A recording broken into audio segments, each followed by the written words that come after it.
男友中了2000万，连夜来我家提亲，大喜日子。嫂子却突然摔摔打打，哭闹起来。有钱只给小姑买礼物，也不分我一点。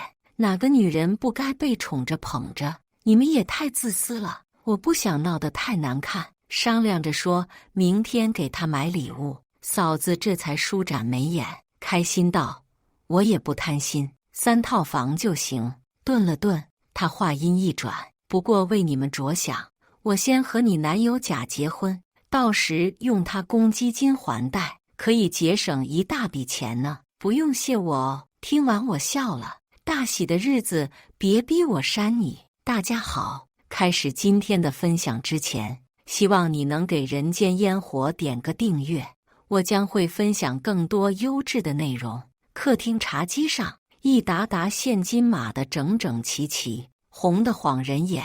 阿姨，这里咱们谈好的88万彩礼，3金钻戒，婚房我明天就带小颖去挑喜欢的。您看我们的婚事是不是也该提上日程了？男友李志清笑着询问我妈，满脸讨好。妈妈喜笑颜开，整张脸都快笑成一朵菊花。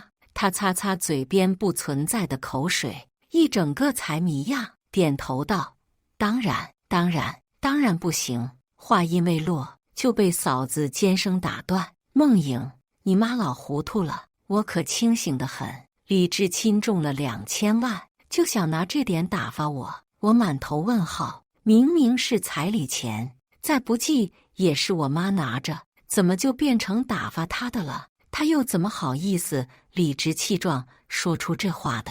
本着求教的心理，我问出了口，可嫂子却好像被刺到一样，变了脸色。不关我事。梦颖，我看你书都读到狗肚子里去了，还研究生呢，连长嫂如母这个道理都不懂。我嫁进来本就是家里的女主人，你的彩礼就是我的钱，将来要留给我弟弟娶媳妇的。现在连这点钱你都要跟我斤斤计较，这种受欺负的日子我过够了。说着说着，他还委屈哭了。我就知道你们都把我当外人，都欺负我一个。呜呜，他钻进我哥怀里，哭得梨花带雨。我哥心疼坏了，对着嫂子好一阵安抚，又是拍背又是轻轰的，好一阵忙活。等嫂子情绪稳定下来，他才转头对我怒目而视，把桌子拍得震天响。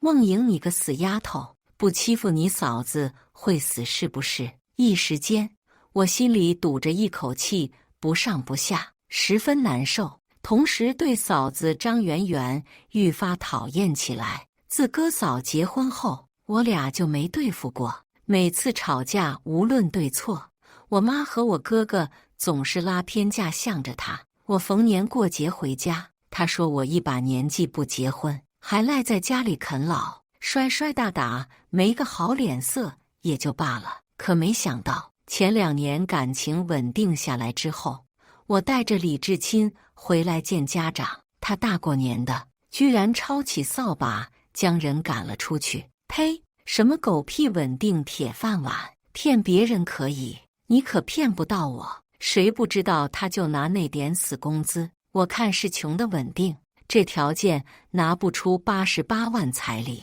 连我和你哥的小家庭都帮衬不了，怎么敢来提亲的？自那以后，我和他就彻底撕破了脸。李志清单亲家庭长大，没有父亲帮衬，自然很难凑齐这笔钱。但天降好运，没想到他竟然买彩票中奖了。刚拿到这笔钱，就忙不迭连夜坐高铁来我家提亲。有这种家人拖后腿，我和他能走到今天实属不易。大喜日子，我实在不想闹了，所以只能忍着脾气问张圆圆：“所以呢，你交个底吧，到底想怎么样？”张圆圆擦了擦眼泪，理所当然道：“女人都该被宠着，我嫁到你们家，你们全家都该宠着我，所以姑爷给你买3金时，也得给我买一份，懂了？这是想把我们当大冤种，不过也就几万块钱的事，我懒得掰扯太多。点头应了。可没想到他的无耻程度竟远远突破我的下限。嫂子还生怕自己吃亏一样，继续补充道：“当然，这远远不够，我也不贪心，再加3套市中心的大平层就成。我和我弟个一套，我娘家妈一套。”他眼珠一转，视线落在李志清那张过分俊逸的面庞，脸上泛起几分的羞涩。不过，一次性买3套是不是压力太大？毕竟市中心的房子好几百万一套呢。我看姑爷公积金高，这样吧，为了替你们着想，我受点委屈，和姑爷假结婚，到时用他公积金还贷，可以节省一大笔钱呢。我去，这是人能说出来的话吗？我被这惊天大雷劈得定在原地，半晌说不出话来。回过神来，转头看向我哥和我妈，哥哥面色如常，妈妈眼神闪烁。这么离谱的提议，竟然没有一个人提出任何一丝异议。顿时，我心都凉了。感情假结婚这事儿，他们早就商量好了。不行，我不同意。我还没开口，就听男友厉声拒绝，一副没得商量的语气。他坚定道：“这辈子我只会娶小颖。”嫂子委屈巴巴：“凭什么呀？假结婚而已，又不会有夫妻之实。我长得好，带出去有面子，虽然学历低，但脑子可比梦颖灵活。到底哪点比不上她？”李志清脸色很难看，恨不得起身骂人，但念在场合不对，硬生生忍了下去。他话中带刺：“当然哪里都比你强，你一个已婚的女人家，能不能讲点脸？”我哥见他气冲冲的模样，不理解的皱眉：“怎么说话呢？你嫂子都是为你着想，想替你省点钱，你不知感恩就算了，怎么还骂人？你有没有良心？况且和圆圆领证后，你都不用和我妹领证就能娶到她，还能让她给你免费生孩子、带孩子和做家务，出事也不用你负责。你有什么不满的？什么东西啊？得了便宜还卖乖！”我哥孟东的话如同一柄尖锐的剑，硬生生刺入我胸膛，还不松劲儿的搅来搅去，疼得我死去活来。原来他都明白这样做会毁了我的下半生，可他们所有人商量过后，都只把我当件牟利的物品，却没把我以后的处境考虑在内。有时我甚至怀疑，我真的是我妈亲生的吗？就算不是亲生，养了这么多年，再如何也罪不至此吧。这一瞬间，我彻底对所谓的家人死心了。李志清摇摇头，认真道：“话不是这么说的，正是因为爱小颖，所以才舍不得让她受委屈。行了，不必再说，既然没谈拢，那这笔88万的彩礼钱自然得收回。家里房间少。”李志清一手提着密码箱，一手拉着我想出门住酒店，却被嫂子一把拦住：“不行，你们不能出去。志清迟早是要和我结婚的，至少这段日子你们不能同居。我得亲自盯着你们，管天管地，还管到我私生活头上来了。既然不留情面，我也不会再惯着他。张圆圆，你真当我傻呀？今天没发火，以为给你脸了是吧？哪个下水道没盖紧，又让你爬出来了？你能忽悠我哥和我妈，但可骗不了我。你那点想改嫁给有钱人的小心思，我还能不清楚？不就是嫌我哥没能力也没长相，所以想借机嫁给李志清吗？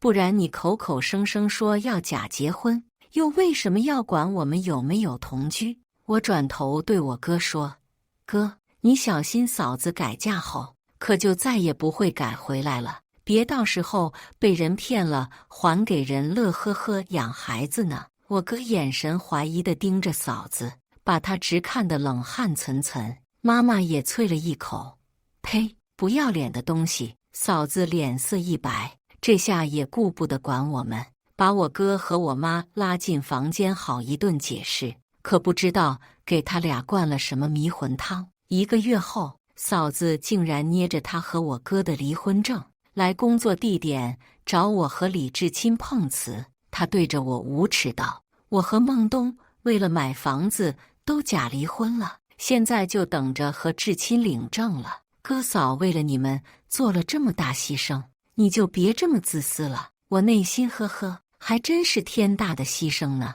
他转头又苦口婆心地劝李志清：“你口口声声说爱小颖，那就得爱她的家人，也得满足我们的要求，让我们开心吧。结婚证不过是一张形式上的纸而已，你们有夫妻之实不就够了？”他的胡言乱语并未在我心中激起一丝一毫波澜。我和李志清也不着急，我妈不给户口本也没关系，左右这么多年都过来了，大不了不结婚，就这么过一辈子也不错，总好过被人算计的倾家荡产，还帮他们数钱。更何况李志清中奖的钱自愿赠予了我大半，给足了我安全感。可嫂子却好像看不懂脸色一样，死皮赖脸留下，还住在了我们2室1厅的房里。我给家人打电话，要他们把人带回去，妈妈却只说：“你嫂子怀孕了，你得多顺着她点，这可是咱们孟家第1个金孙啊！等她生了，你把你现在房子过户给你大侄子。”我直接挂断了电话。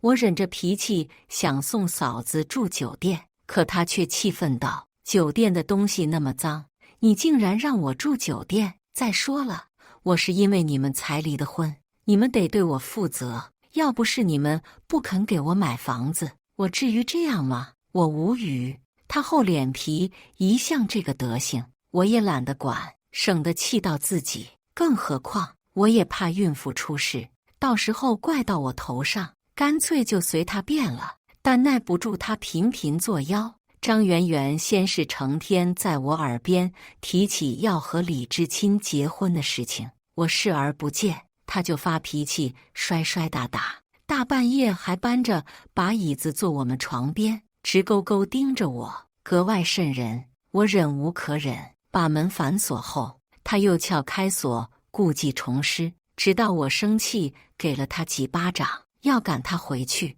张媛媛才堪堪安分下来。可我远远低估了嫂子的搞事能力，还没2天，她就又想出了新法子。嫂子偷偷溜进我的衣帽间，竟然掏出了我前天穿的紧身露背鱼尾裙，戴着我的饰品耳环，顶着精致的妆容，一屁股坐在李志清旁边。她故意凹出姿势，换着花展示自己的身材。姑爷，我穿这衣服是不是还挺好看的？原地转了一圈后，张媛媛悠悠叹了口气：“哎，你说我身材这么好，这么瘦，穿这衣服竟然很合身。我有时候觉得姑爷真可怜，竟然要看小颖这种肥猪穿贴身衣服，一圈圈游泳圈，恶心死了吧！真是辛苦你的眼睛了。毕竟我作为一个女人，看完都想去医院洗眼睛了呢。”李志清像屁股着火一样，一下弹了起来，移到角落挨着我，然后对着浓妆艳抹的嫂子翻了个白眼，少满嘴喷粪了。小颖那是丰腴，穿着可比你有韵味多了，人真的贵有自知之明。你跟个竹竿似的，丑死了，也好意思和小颖比？哪来的脸？我看见你才要吐了，我都惊呆了。一向温文尔雅的男友竟然说出这么不绅士的话，看来他和我一样，对嫂子的忍耐也到了临界点。嫂子面色一僵，尴尬的脸色爆红，嗫嚅着说不出话，我都替他脚趾抠地。不一会儿，他又红了眼睛，抽噎着说：“你们真是恶毒，小两口合起伙来欺负我一个孕妇。”留下这句话，他摔门进了卧室。我真是槽多无口，还知道我们是情侣呀，也知道自己是个孕妇呢。那天天在我面前雌竞，还对着我男人挤眉弄眼，算个什么意思？就凭他不要脸，也不知道是李志清的话刺激到了他，还是因为他的计策一直没有成效，所以给人逼急了？隔天他又刷新了我的认知，做了更过分的事情。没想到大早上的，嫂子竟然在我们不知情的情况下，偷偷跟在我们身后，跑去了我们公司。据说李志清上楼工作后，嫂子独自坐在公司大厅，忧愁地抚着肚子，时不时叹口气，惹得路人频频驻足。面对前台和公司同事的询问，嫂子只是摇摇头，重复道：“我跟李志清结婚多年，孩子都有了，可他却为了梦影这个狐狸精，要抛弃我们娘俩。我2000万的嫁妆全被梦影从他手里骗走了。他仗着跟我公司高管关系密切，把我赶出公司，还强行霸占了我的房子，让我一个孕妇伺候他。我的命好苦啊！他这是逼我和孩子去死啊！”一时间，同事们议论纷纷。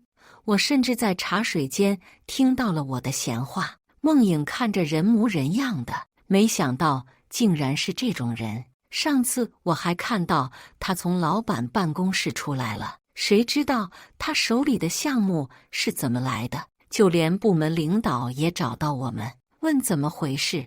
现在是互联网时代，你们可要好好端正自己的行为和作风啊！你们是老员工，应该明白公司现在正值上升期，刚上市可经不起一点风波，再有此事发生，我们就该衡量一下你们的价值了。面对质问，嫂子一副恶作剧得逞的得意模样。李志清气得要命，直接报了警。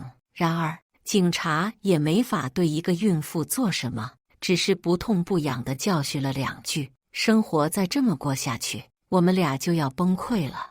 而且毕竟是我的家事影响到了男友，长此以往肯定会消耗我们的感情，说不定还会在心里留下疙瘩。我本打算想个办法将嫂子赶回去，可还没来得及，就接到了哥哥带着哭腔的电话：“小影，你快回来呀，咱妈出事了，她洗澡时摔倒，磕到后脑勺了，到现在还没醒呢。”我一惊，知道我哥这个废物扛不住事，忙给男友打电话交代清楚缘由。至亲，我妈出事晕倒了，对不起，我得赶紧回去，你和阿姨别等我吃饭了。此时也顾不得要见家长，更顾不得李志清和他妈还在家里等我，只能说明连声说抱歉。虽然中奖后我俩富裕不少，一起买了车，但我没驾照，只能提前下班，赶紧订最新一班高铁票往家里赶。一路上我都双手合十，暗暗祈祷我妈没事。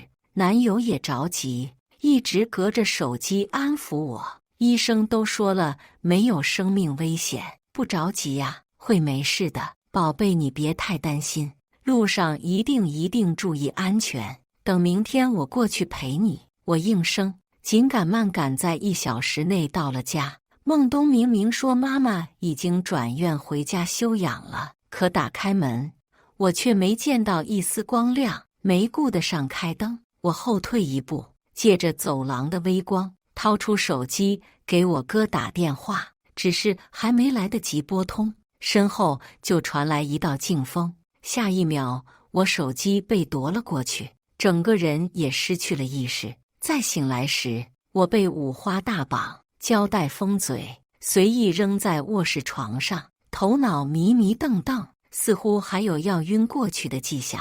我使劲咬了下舌头，凭着意志力，借着疼痛带来的一丝清明，轻声挪到床头，从抽屉里翻出清凉油，猛吸几口，这才感觉活了过来。环顾四周，门窗早已被钉死。看来我妈和孟东将我骗回来是蓄谋已久，只是不知道目的是什么。不管怎么样，我得冷静下来，先自救。正思考着，门外传来了声音，我小心挪过去偷听墙角。妈，你就放心吧，圆圆哄你们这种中年妇女可有经验了，今天偷偷跟着李志清去见家长，指定能拿下他妈。到时候结婚不就是板上钉钉的事吗？说着，我哥有些伤感地叹了口气。有情人就是命途多舛，为什么一定要拆散我和圆圆呢？把那小子的钱直接骗过来不就行了？听声音，我妈好像给了孟东一巴掌。她没好气道：“都说了，你表妹看上李志清了，但她还在上大学，没法结婚。李志清帅气多金，工作稳定，我都答应撮合他俩了。光骗钱哪里够，也得把人绑住啊。圆圆跟他结婚，随时可以离，但孟颖那死丫头就不一样了，压根不会放手。也不知道那死丫头怎么那么不要脸，脸皮那么厚，霸占着男人不放手。不过我看你也得注意些，你老婆也不是展省油的灯，得把人给盯紧了，别给我金孙整没了。”原来如此，我被这接二连三的冲击震在原地，内心苦笑不已，内心既恶心又唾弃他们既要又要还要，同时也忍不住怀疑自己是不是真的很差劲。所以在我妈心中的分量竟然还比不过那个远房表妹。可还没来得及消化这一切，甚至还没思考出个所以然，我就又听到了惊天内幕。哥哥生气的一拍桌子：“依我看，孟颖就是个天生的害人精！呸呸呸，她根本不配姓孟，野种赔钱货也能冠我家的姓。”我妈悠悠叹了口气，准确来说，她姓苏，是邻省有钱人苏家的女儿。当年孟颖失踪，苏家人都以为是被人拐走的，不知道是被我偷的。不过谁知道时代发展这么快，网络技术能这么成熟，瞒了20多年，如今也快纸包不住火了。早知道他是个大麻烦，当初做保姆时就不把人偷回来了。孟东的声音发了狠：“我管他是谁，没命享福的赔钱货而已。真有人当宝，要不干脆弄死他得了，咱们省去一桩麻烦事。不行，我得靠他赚钱，把他再卖回去拿笔钱，给我下半辈子和你下半辈子谋福利养老，不然这些年的伙食费都收不回来，岂不是做了亏本买卖？”哥哥犹疑，可是只要赔钱货清醒过来，一切都会公之于众，到时候咱们可是要进局子的。失忆，对，失忆就行了，至于怎么失忆……妈妈的声音顿了顿。门外适时传来门铃声，她压低声音道：“来了。”很快，大门开了，7零8落的细碎脚步声朝我门口靠近。我很快躺上床，装作没清醒的样子。下一秒，灯光照射进来，有人压低声音，粗声粗气地问：“没醒吧？醒了可是另外的价钱。放心吧，10倍迷药，醒不了。”妈妈吩咐：“你俩轻一点，把他关到废弃厂房里，给吃给喝，吊着口气就行。不过车祸也好，殴打创伤也罢，想办法把人给我弄失忆了，不然拿不到尾款。放心好了，这事儿我们有经验。”很快，我就感觉脚底腾空，被人架着往外走，顿时急得额角直冒冷汗。要是被带去荒郊野岭，没人的话，到时获救的概率可就太低了。脑中突然灵光一闪，我记起来了，304那位女邻居的老公刚退役，只不过为了生活常年在外干活，无论是去乘电梯还是走楼梯，都会路过304。但万一人家刚好不在家怎么办？或者人家看到了，不想多事，那我岂不是直接惹怒了绑匪？我立马否定这些想法，强迫这些悲观的想法从脑海中抽离。如今已无计可施，仅剩最后一丝机会，只能拼死一搏。我眯着眼，找准时机，就是现在。我奋力挣扎着撞在304门上，拼尽全力踹门。砰砰砰，两个肌肉健硕的绑匪大惊失色。卧槽！赶紧控制住他！死娘们，坏我好事是吧？老子饶不了你！一记手刀立马劈在我脖子上，接着是木棍敲在后脑勺。失去意识前，304的人骂骂咧咧开了门，看见身高1.9米的男人走出来，我放心地晕了过去。医生，我女儿怎么样？求求你一定要救救我女儿！病人没事，只是吸入大量3唑仑，加之遭到重物撞击，所以才会一直昏迷。女儿，是说我吗？不，我妈才没这么好心。她明明想置我于死地，病房的消毒水味沁入鼻中，属实算不上好闻。我挣扎着睁开眼，直接就对上了李志清那布满红血丝的双眼。你怎么了？一开口才发现嗓音沙哑的厉害，可李志清也顾不上为我喝水，噌的一下起身，连忙冲出去大喊：医生，医生，病人醒了！接着就是蜂拥而至的人群，我被翻来覆去，像摊煎饼一样折腾了很久。医生们说了句没事，就又涌了出去。房间里只剩下我们2个，李志清这才红着眼抱住我。小颖，我都快吓死了。据他所说，嫂子跟踪他，冒充我去见他妈妈。张媛媛一见面就自我介绍，说是李志清未来的妻子，可李志清立马就否认了，还跟亲妈解释了一番，为什么会有这种事情发生。俗话说，伸手不打笑脸人，更何况张媛媛还是我亲戚，以后少不了要打交道，他妈也不好将人赶走，只能耐着性子应酬。席间，嫂子挽着阿姨的手亲亲热热，丝毫不担心我妈晕倒的事情，甚至面对李志清的询问，他还3番2次岔开话题。李志清觉得有些不对，一连拨了我5个电话，都被直接挂断，却只收到了我的短信回复。于是他当机立断报了警。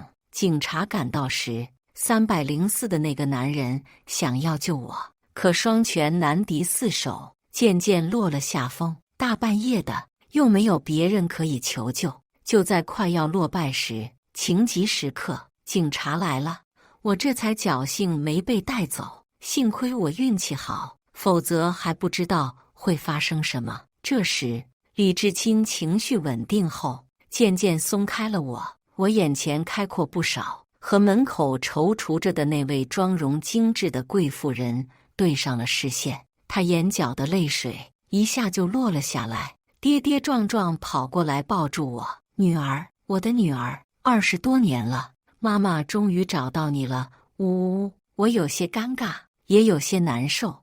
这位女士，你压着我滴管了，对不起，妈妈太激动了。她撩了撩鬓角的碎发，得体问道：小颖，你应该都知道了吧？20多年前，你被我家保姆偷偷带出去，谎称被人拐走了，害得我们母女分离20年。妈妈明天就带你回家认祖归宗，好不好？我沉思片刻，摇头拒绝，说没什么必要，现在这样就挺好的。他眼神瞬间变得有些幽怨。小颖，咱们母女俩分别多年，你就不想我？这莫名其妙的话，听得我都快笑出声。先不说我天生冷心冷情，很难和陌生人迅速熟悉起来，而且一个没有抚养过我的人，凭什么觉得我会因为一个称呼就对他产生莫须有的母女感情？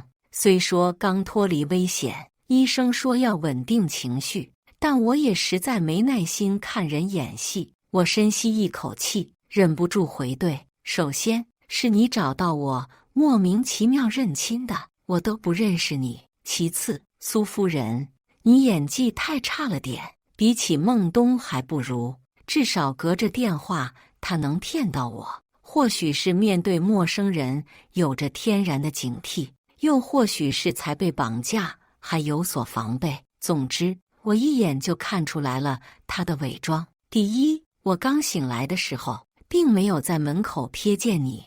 你那时候应该忙着滴眼药水吧？没人告诉过你，只有真哭时眼睛才会有红血丝吗？下次演戏记得先照镜子确认一下。第二，你的口红不显唇纹，也没掉色，很明显是刚补上的。那么我猜测，其实你并不担心我的安危，或者说我在你心中的重要性，比不上你的美貌或外在形象。还没说完，染着一头五颜六色头发的男生已在门框上翻了个白眼。吊儿郎当打断道：“来见你就够给面子了，梦影，你别给脸不要脸。”他转头又对贵妇人说：“妈，他不想回去就算了呗。”贵妇人并未出声呵斥，反倒眼神宠溺，将人拉到我身前：“小影，这是你弟弟苏锦轩，你弟弟可有出息了，现在都继承家里公司了，你作为姐姐，以后可要多多帮衬他呀。”我翻了个白眼，没理他，继续刚才没说完的话。第三，我刚就看出来了，这位苏锦轩对吧？他并不喜欢我，那种眼神我很熟悉，是成长过程中被灌输重男轻女思想带来的，天生对女人不屑的模样。我掏出手机，至于您说的有出息和继承公司，是指这家被他糟蹋得快要破产的苏氏。综上所述，睁眼后迎接我的不是温暖的新家，而是另一场算计。我坐直了身体，用早已布满冷汗的手握住李至清，汲取一丝丝温暖。他回握住我，用眼神示意我安心。所以说吧，你们找我有什么事？苏夫人面色一僵，随后陪笑道：“小影，你说什么呢？妈妈就是太久没见你，想在你面前展现最好的形象罢了。你今天太累了，又差点被绑架，所以才会胡思乱想。这样吧，明天妈妈亲手煲汤送过来，给你养养身子。”他说完，就自顾自地带着苏锦轩走了。病房重新安静下来。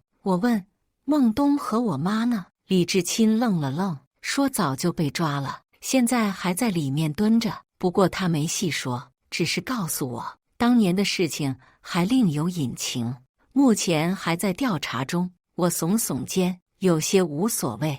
公司那边知道我的情况后，很贴心的给我批了1个月假。经此一遭，我只想好好休息，不再纠结这些烦人的前尘往事。有时空闲下来，我也暗自庆幸，幸好李至清中了这2000万，才能炸出来这些牛鬼蛇神来。如今谁真谁假，谁好谁坏，在利益面前都是一目了然。血缘作为生物意义上的亲疏判定，对我来说只具有参考意义，并不一定重要。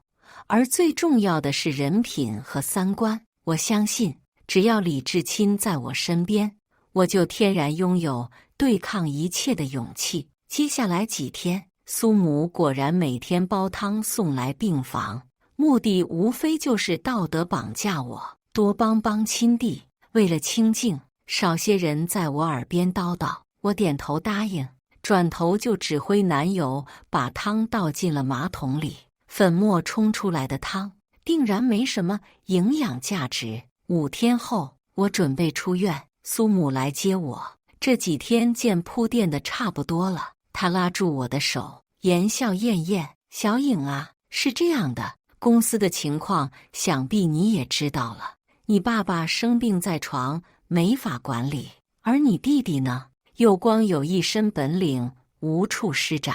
毕竟现在还欠下一笔巨款，所以很难有空间发挥。”他眼珠子一转：“听说你男朋友中了2000万，只要你们拿钱补上公司窟窿，妈就立马允许你认祖归宗，如何？这样吧，妈也不白拿你们的，先借着，要是亏了，也是你这个姐姐这些年没照顾弟弟，亏欠他的；要是赚了，我们也给你分红100万，够你下半辈子衣食无忧了。”送走上一家厚颜无耻的人，现在又来了一群，真当我好欺负？我气笑了，别逼我扇你！识相点，赶紧给我滚！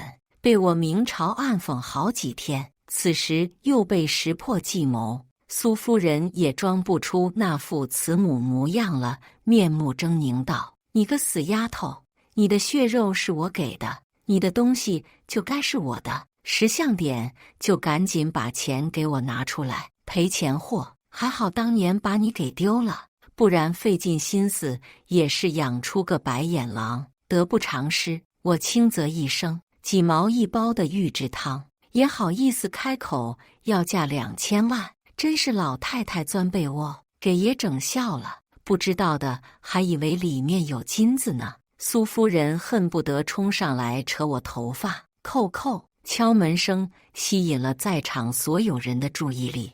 门口站着一个穿西装、戴银边眼镜，看着像是助理的男人。苏母看到他，脸色煞白。王特助，我……男人先是朝我礼貌一笑，然后伸出手对着苏夫人一示意：“夫人，请。”苏夫人走后，病房清静不少。王特助解释：“先生不允许夫人擅自来找您，没拦住人。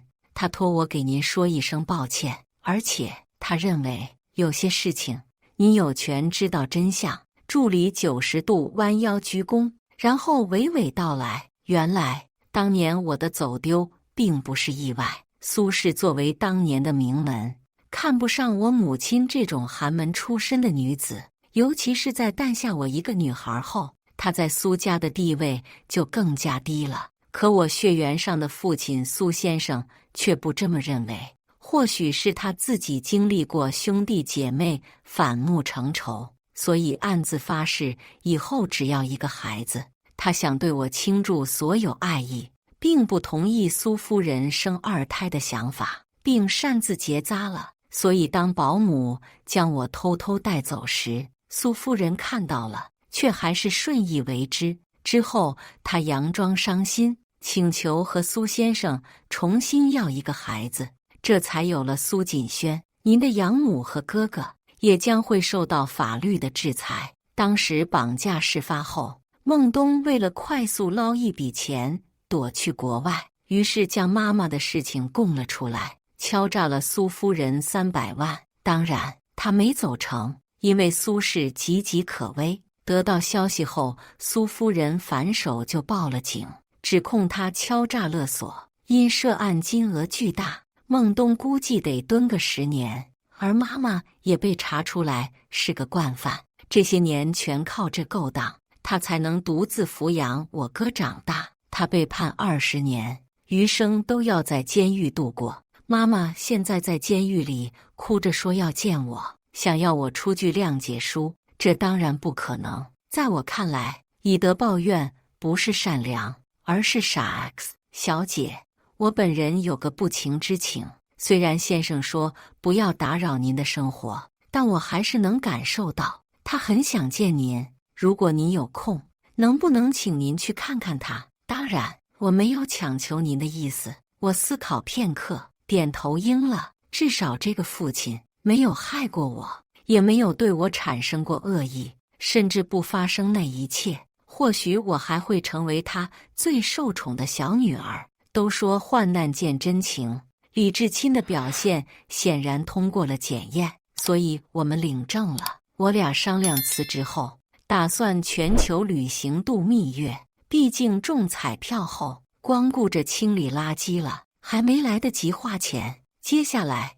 当然就要好好享受生活了。临走前，我履行承诺去见了苏先生一面。他情绪很激动，整个人眼眶通红，拉着我的手谈起儿时的事情。但我内心毫无波澜，毕竟那些事情早都忘了，所以没法感同身受。旅途中，我们偶尔会在一个城市旅居一段时间，做着喜欢的自由职业，既有成就感，又获得了快乐。再次听到嫂子的消息，是听说孟东进去后，他忙不迭进去幸灾乐祸，说还好早就离婚了，不然会耽误自己一辈子。这话把孟冬气得都快晕厥了。我忍不住感慨，难怪说恶人自有恶人磨呢。后来他打胎后还想去找李至亲，却在找他的途中遇到了同样找李至亲的苏锦轩那伙人。他以为自己傍上了富二代，最后发现被玩弄一圈后，压根没人愿意给钱或接盘，只能灰溜溜回到乡下改嫁，替亲弟赚彩礼钱。不过这都与我无关了，前半生已经够苦了，就不要纠结那些不堪的过往。今后余生有钱有闲，还有一心一意的爱人，真好。以上就是今天分享的故事，大家有什么想说的、想吐槽的，欢迎在下方评论交流。也更希望能给人间烟火点个订阅，我将会分享更多优质的故事内容。